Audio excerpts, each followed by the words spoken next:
On today's episode of Gathering the Kings. You don't want to Right. see anybody struggle, and you want to be able to help when you have to. Yeah. And, do you need 7 figures? Do you need all this income to do that? No, you don't, but it's a lot easier, right? It's a Yeah. lot easier. Everybody is a lot happier, less stress. Less stress means you live longer, you live a happier, healthier life. You are listening to Gathering the Kings with Chaz Wolfe, featuring fellow 7, 8, and even 9-figure business owners who have real battle scars from business and life, but have prevailed as the king that they are designed to be. We welcome high-performing entrepreneurs to the stage in order to reveal the real of the real on what it takes to build a successful business today. We dissect the good and bad decisions they've made along the way that give a true and accurate picture of the journey of success and how you too can get there. Through this dialogue, you will learn the value of growing your network and surrounding yourself with power players and kings like today's guest. Grab your pen and notebook because we're about to dive in. What's up, everybody? Chaz Wolfe, Gathering the Kings podcast. Today, I've got RJ De Leon here on the King stage. My brother, how are you? I'm great. Great to be here, Chaz. Man, I appreciate you being here. I always kind of have a little commentary here at the end. I always have a little good little amount of fun with my guests before we get rolling. And the fun today with you is rolling that last name, that De Leon. Yeah, I like it. I like it. He says it better than me, folks. Hey, you got to take names seriously. They mean something, okay? So, Yes. but in all seriousness, RJ, what kind of business or businesses in this case do you have? Yeah, so jump right into it, I guess. I'm a real estate professional.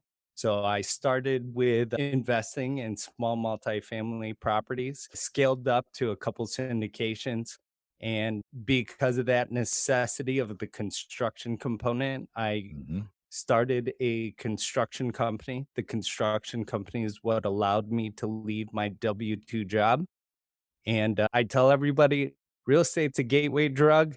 Now I'm in investing in all different aspects, spaces, capital raising.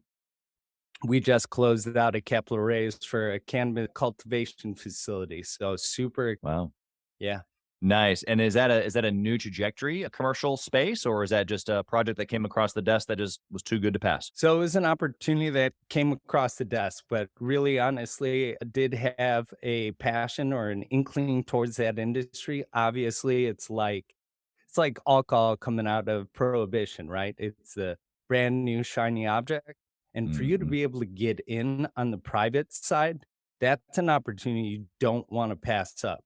So actually, my best friend is best friends with the operator who has over a decade worth of experience. And we're looking at being a $100 million company by then 2023. So I jumped on that Yeah. bandwagon. Yeah. How can you pass that up? And like I liked how you said real estate was the gateway. It obviously has given you access to other not only sets but opportunities then to use those skill sets. You probably developed quite a bit Right. of just opening up a construction company, investing into other types of businesses takes due diligence and other types of mindset. So I'm excited to Right. kind of peel out some nuggets from your history here. Before we get into your story, my first question always is, I mean, you're a young guy too. Like you've been doing this, you've been building this, you've been doing some big deals. Yeah. You've got a good amount of change and you're still going to do it. You're still pressing hard. Why not just take the 4-hour work week Absolutely. and just retire on the beach? Well, at the end of the day, it's family, it's spending time with family, and it's your comfort level, right? Because you build a standard of living that you want to live, that it takes to live comfortably. So, Yeah. are we there? Yeah, we could be there, but we want to be much more comfortable than where we are at. But also at the same time, there's family members, grandma, grandpa, mom, dads, people that did not develop the mindsets that we have or haven't developed the type of businesses we have Right. that may not be in the best position when they're retiring. So those are all family people that we want to take care of. We don't ever really want to worry about money. And of course, like you said, we could retire, but there's always a bigger goal, bigger focus out there, helping others, myself, family, and then philanthropic reasons Y- as well. So Yeah. I mean, obviously, just take us a second layer deep. family, you mentioned, parents, grandparents. Give us a little bit of that, plus the philanthropic view. Like, why is that so close to your heart? Sure. So in the Filipino culture, it's actually up to the children to take care of the elders once Mm, they are of age to stop working. It's just, in our culture. So whether or not I even knew about that when I was younger, it's sort of expected. And I could hear yeah, it out of the talk tracks of my mother, not so much my father, but it's one of those things, whether or not that was even expected, you always want to see your family in a good position, right? right, You don't want to right, see anybody struggle, and you want to be able to help when you have to. yeah, And, do you need 7 figures? Do you need all this income to do that? No, you don't, but it's a lot easier, right? It's a yeah. lot easier. Everybody is a lot happier, less stress.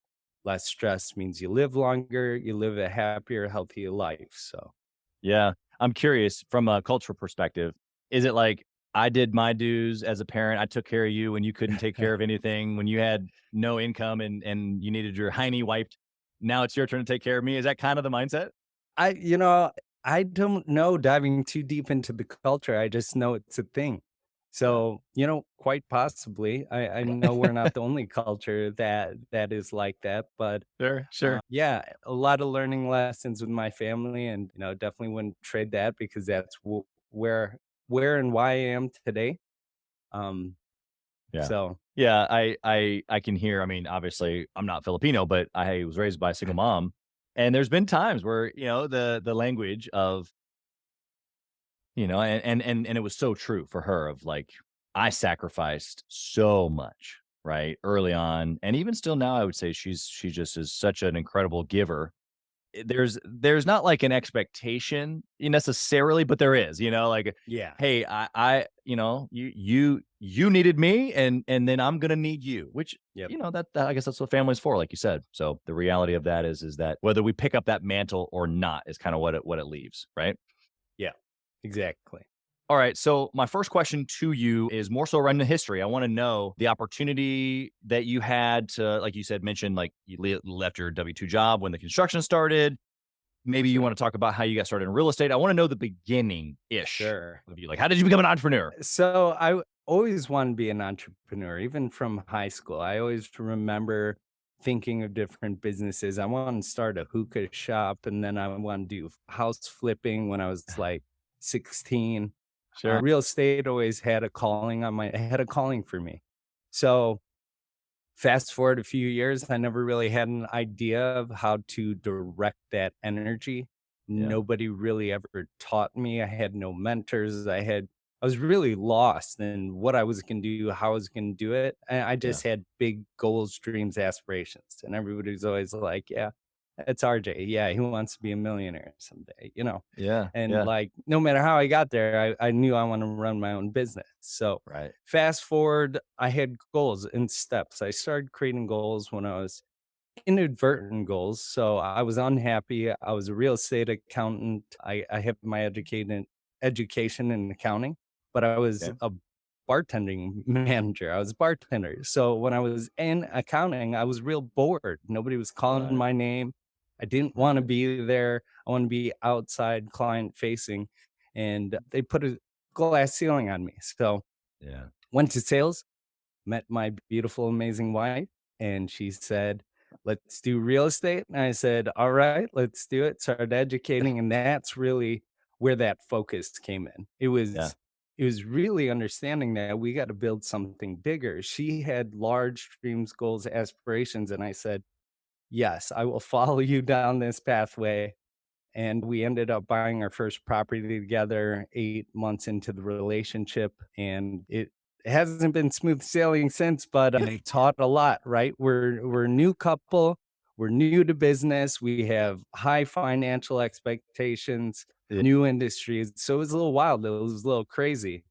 And the reason I made that comment at the beginning about real estate's a gateway drug or a gateway to other investment opportunities is because learning about real estate, learning about investing, learning about money management, all that came from real estate. All of it Yeah. came from understanding the business of real estate, and then the networking to stay alive, to stay afloat, to keep growing.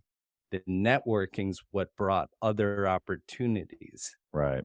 Right. So that's where we're at. Yeah, I love that perspective that you gave with your wife of you. I had this picture that you were talking about of like these just two incredible, high profile people coming together, and it can be magic. It can also be a fireworks show. And it was for a little bit. It's not all roses and butterflies. It's not all rainbows. That's right. That's right. You know, I would So- agree. My wife, although not in the business necessarily, strong-willed, Italian, opinionated, and passionate individual. And it's good because high drivers, I think naturally high drivers are going to be maybe drawn to the opposite, like we always are. And that's a doormat, for lack of better terms. And yeah. I was thankful that in this case it was, a little bit of a fireworks show for me as well, a little bit. And it still is on the occasion, but we're 15 years in, and it's like, man, if I had had anybody less strong, there's no way I could have become stronger, and become all that I have been, and then also that I still hope to become. So I think that we're in alignment there. I wholeheartedly agree with that. Definitely. And the aspirations and ambitions keep getting bigger and bigger. And the core focus of that is family and going along the journey together. So Yeah, you're right. let's talk about the early days. And again, you can use the early days because I know, you're still within the first year of your construction company. So I think it's actually super applicable. So depending upon where you want to use your experience here, I want to draw upon a good choice that you've made in business, your real estate, construction, investing, whatever, that you can catapult, or that you can look back and you can see that it catapulted you, something that you can share that's super practical for the listener here. Sure. And it goes to that age-old saying of your net worth is your network is your net worth. Yeah. 100%. That is true and true no matter what business you're in, because my business wouldn't have catapulted if I wasn't continually networking, continually out there shaking hands, Right. putting my face out there, making myself vulnerable. When you're new and you don't know much, being honest, open with the communication there, people want to help those that they see are making an effort to become something better. So yeah, that's 100%. But I do have to correct you. The construction company is coming up on 3 years. Oh, okay. Good. Yeah. Okay. So I misunderstood. Even better. So it's not fresh, but you're still, you're very much in the building process. Yep. So I love that. Okay. So tell me the moment in time, or maybe the thing that you went through that gave you that mindset, that epiphany. So really it had to do with the first book I ever read, the first book I picked up after decades of not reading. And it was Sounds like my story. It was Mindset by Carol Dweck. Okay. And it was the difference between a growth and fixed mindset, and realizing the fact that everybody has both. And it's a constant struggle to recognize and change when you realize you're in a fixed mindset.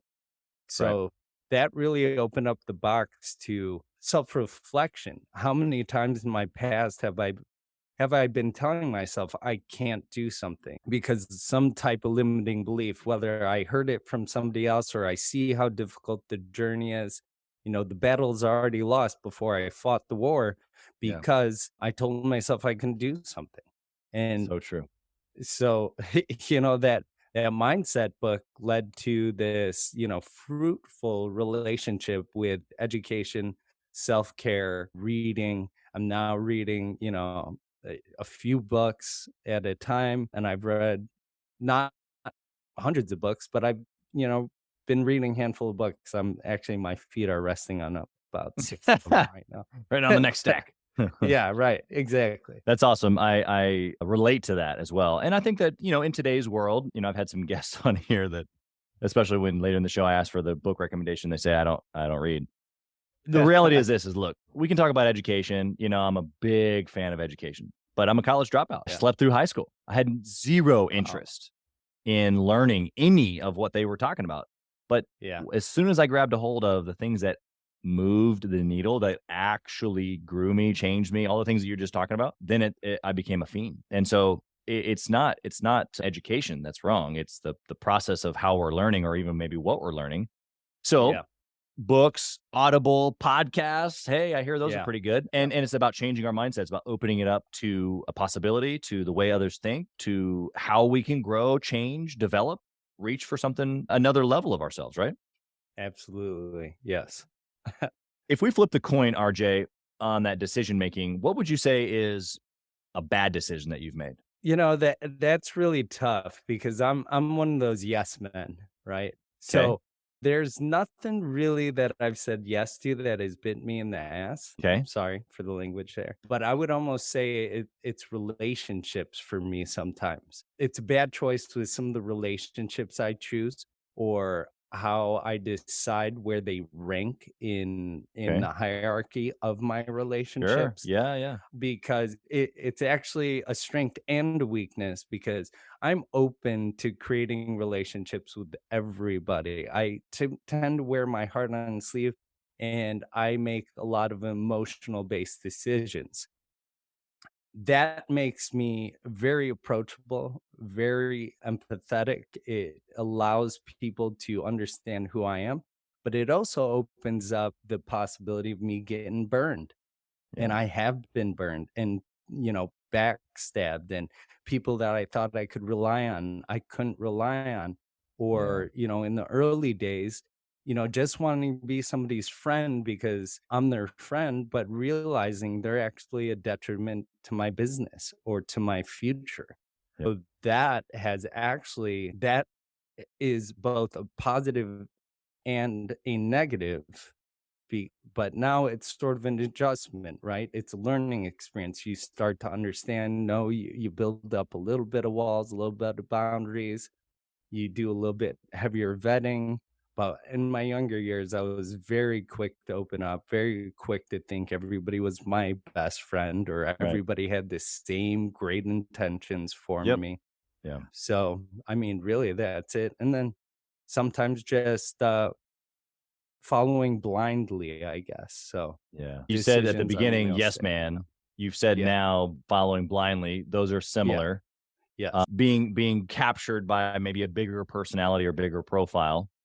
yeah. I mean, like you said, there's a give and take to that, right? Like, what do you feel like you've gained from being that? And then I want to know what you feel like you've lost. Like, give me a specific, maybe one of those. What have I gained? Well, I've gained a lot of partnerships, a lot of great partnerships, actually, and a lot of doors have opened by being myself, my true self, Yeah. and putting myself out there. And I've been burned because I've had a lot of bad partnerships. I've had a Right. lot of partnerships that didn't work out.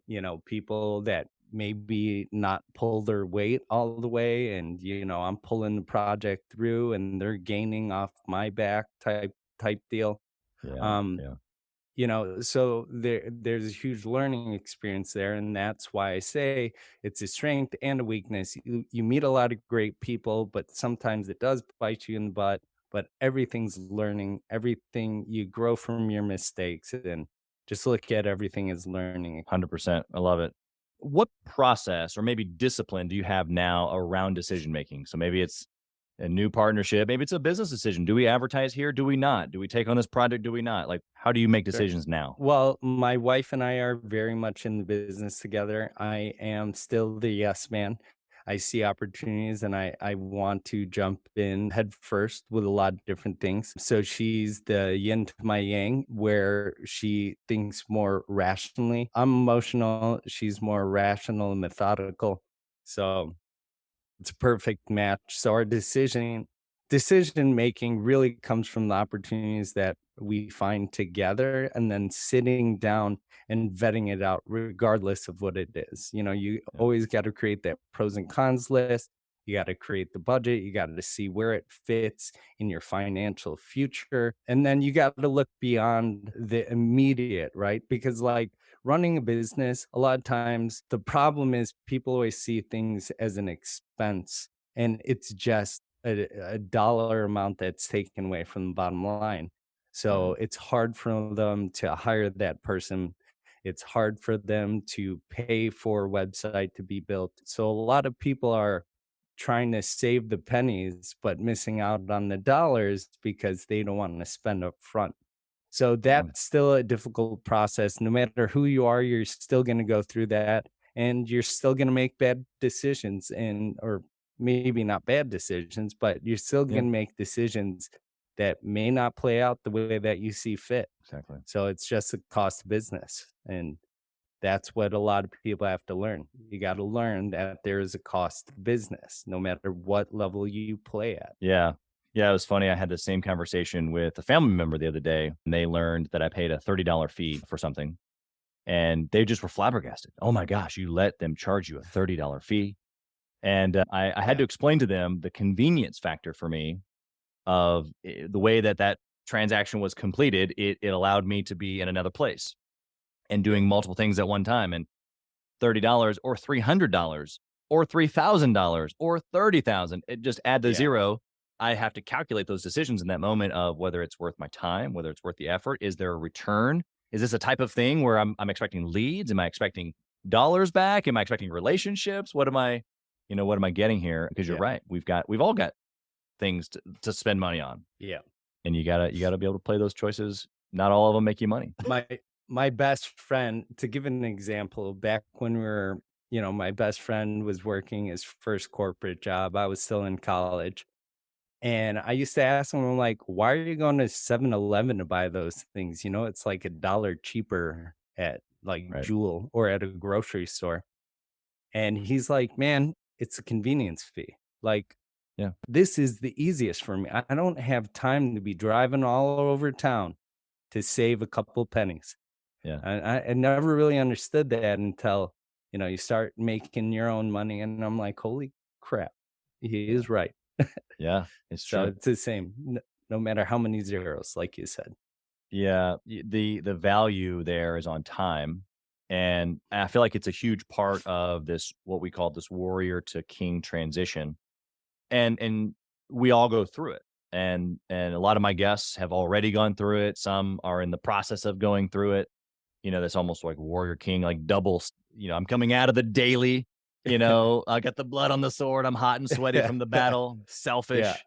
I can only do the X's and the O's, but this king stage is more so about building and teams and leadership and mindset and Right. your relationships, leveraging time, leveraging resources, all these things. And so I calculate first, does that make sense for my time? And if it doesn't, I have to say no. Otherwise, I'm doing myself a disservice. And I'll tell you, the listener, um, I've been the person to fight that the longest because I'm super capable and I move fast. I can get a lot of stuff done, and I Yeah. can do a lot of the little tasks on my way to the big tasks. I can make the big decisions, and I can do the little things. I'm detailed. I'm hyped. Like that, that, that, that, that, Yeah. that, that, that. And if anything, that killed me for a real long time because I didn't want to give it away because I didn't need to give it away. So I thought, but man, time is everything. Yeah, exactly. That convenience fee becomes no big deal. Yeah. Even though it continues to roll up. Oh, yeah. Okay, I want to transition here, speed round. I got a couple different ways I'm going to come at you, a little different. The first question is this: if you could take your entire business, actually multiple businesses, I know it's kind of like all conglomerate, bring Yeah. it down into one trackable metric, what is it? Ooh, that's a tough one. I think you got me there. One trackable metric, one KPI for all the businesses we're in today. Yeah, if you can only pick one, it's good. It is real good. I don't know. The listener here is getting real live time. Some of Yeah. my guests, like I told you ahead of time, RJ, some of my guests look ahead on the questions, some don't. I love these moments because it's making you think and it's real, it's vulnerable. So I want you to give us your answer. I'll think about it. You guys welcome the silence. Yeah, that's fine. Oh, I'll circle back to it. How about that?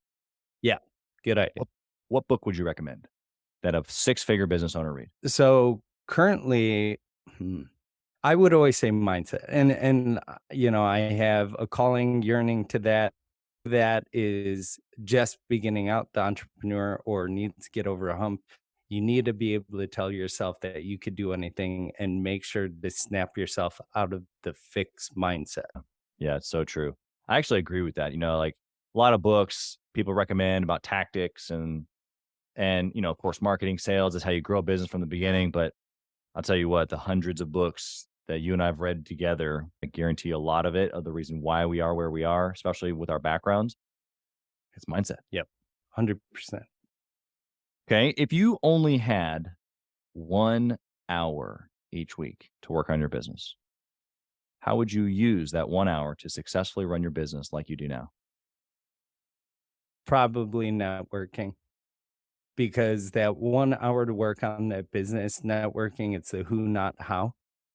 Figuring out who's going to come into the business, help you scale the business, who's going to be the next 6-figure client, 7-figure client. You got to network. You got to put yourself out there. I became a $1 million revenue business. We'll be doing $1 million this year. I did that all through networking. None of it has been any advertising. It's Right. all networking. And Yeah, and I love what you've done too, because obviously you've done it in multiple sectors now too. So what can be done in one business can be done in another. A lot of times people don't try to jump over and do it in another, but it's the same process. And so you're in the process of multiple, at this point. So I just think that it takes a certain desire to want to do that. It takes a certain level of crazy, if we're being yeah, honest. it I can is. say that because I'm in the same boat. Yeah, it's tough. But all those opportunities came from networking. I definitely 100% would not be anywhere close to where I am if it wasn't for networking. From the guys I work with, the partners I have on the syndications, the accessibility to the cannabis deal, it all came from networking, being genuine, being who I am. And, like I said, taking advantage of the opportunities when they present themselves. Okay, what's that one metric that you're going to dwindle the entire business down into? Oh man, see, I wanted to cop out and say networking. Okay. Yeah, well, honestly, so the way that we look at our businesses is the cash on cash return, just how much you're investing into the business versus how much returns you're getting based on that investment. And it Yeah. could be, even if it doesn't cash flow today, maybe the overall equity multipliers on the exit. So I'm thinking very much like a real estate professional right now, purchasing, acquiring, stabilizing, what are the cash flows, and then what are your overall IRRs on the building. So Yeah. maybe it's internal rate of return. There you go. That's good. Yeah. You're not married to it. You can change it, I guess. Yeah. Yeah. Trying to get the mindset of a growing entrepreneur, and Yeah. you'd be surprised. A lot of different answers. Last question for you, RJ. Are you ready? Yeah. Hit me. If you lost it all, what would you do? I'd take some time to myself, make sure that I was comfortable with the losses, comfortable with myself, not the losses. The losses are already lost, right? Yeah. So make sure that I was in a healthy spot and that I reflected on the situation to understand what I did wrong and why it was lost, and then rebuild an empire bigger and better based on the mistakes that I made. So, and that all goes to self-reflection, learning off your mistakes, and then continuing with the positive mindset, telling yourself that you can rebuild, you can build something bigger, you could do something better. And then, just getting the support from the people that actually support you, because sometimes they're snakes in disguise. Yeah. Lots of snakes in disguise or wolves in sheepskin, right? Is that Yeah, what they say? exactly. So I just so appreciate that perspective and just that little sign off there. I want to give you one more opportunity here, because you're literally right now you're on a run rate in a whole new business. Yeah. To do 7 figures, like you just said a few minutes ago, and I just so appreciate that. There's the first thing. Well, one of the very first things I said to you when we hopped on the call before we hit the recording button is that when someone not only sees an opportunity, I'm already doing a thing. And the opportunity doesn't have to be like so starkly different like I did. In fact, I wouldn't recommend that. What RJ did is he did it in a similar vein, right? Now I'm definitely more like RJ, where I'm trying to find new opportunities in similar veins. But he saw an opportunity and then he's run with it. And he's developed this whole other company, just like you, the listener. Right now, you're trying to build this 7-figure business. You have already a run rate to complete it. You know you're going to get it done. What's the one thing you leave the listener with inside of this endeavor, right? What's the one thing that you leave them with that they may or may not have so that they too can build that 7-figure business? So it's a cop out, but it's never giving up. It's been the consistent theme of our message. It's your mindset, learning from your mistakes, and never giving up. It's the whole cartoon that's actually, it's been a big proponent of my life lately, of the miner who's about to strike, all the diamonds, and he gives up and walks away. And the miner, the cartoon of the miner below him's full steam ahead, and he's about to hit that gold. Yeah. Yeah. I'm going to add one thing on there because you're so right, especially guys that, most likely are listening today. Maybe you've only been in business a year, 2, 3, 5, 8. Yeah. Less than 9% of all businesses do $1 million or more in revenue. And a lot of what RJ is talking about right now, the stick-to-itiveness to get it done, is what makes it happen. Obviously, there's a whole lot of mindset and practicality and tactics that you need in there as well. But I just want to encourage you that you're right. Sometimes it's about time. Sometimes it's just one relationship away. All of these mindsets. The miner there in the cartoon that I've seen that meme. Yeah. The reason why the guy at the bottom is full steam ahead is because he has a different expectation. Yep. The guy above, he has, and we find this in different forms in our life, in our relationship with our wives or our spouses, and in relationships in our teams. If our expectation is different than what's happening, frustration, hitting the wall, I'm tired, I'm burnt out, I don't want to do this anymore, I've lost the grace, like all of these things that fill our language or our emotions, it's just because our expectation was wrong. And so if I change my expectation to, rather than becoming a millionaire this year, like, oh my gosh, Chaz has on all these guests and they're all doing million or millions or, hundreds of millions, some of these guests, I got to go do it tomorrow. And it's like, that's the wrong expectation. So change your expectation, change your mindset, as RJ says. Absolutely. And keep plowing. Keep moving forward, guys. RJ, how can the listener connect with you? I am very active on Facebook. So just my name, RJ De Leon. I'm also on LinkedIn, RJ De Leon. And my email is contact@EJCpartners.com. Perfect, man. I just so appreciate everything that you've given here today out of your free will and just the ability to want to give back. So thank you. We wish you nothing but success and blessing and your family and all your endeavors. Thank you. Same to you. Thank you for listening to Gathering the Kings today. I hope that you were able to pull out a few nuggets to go apply into your business right away.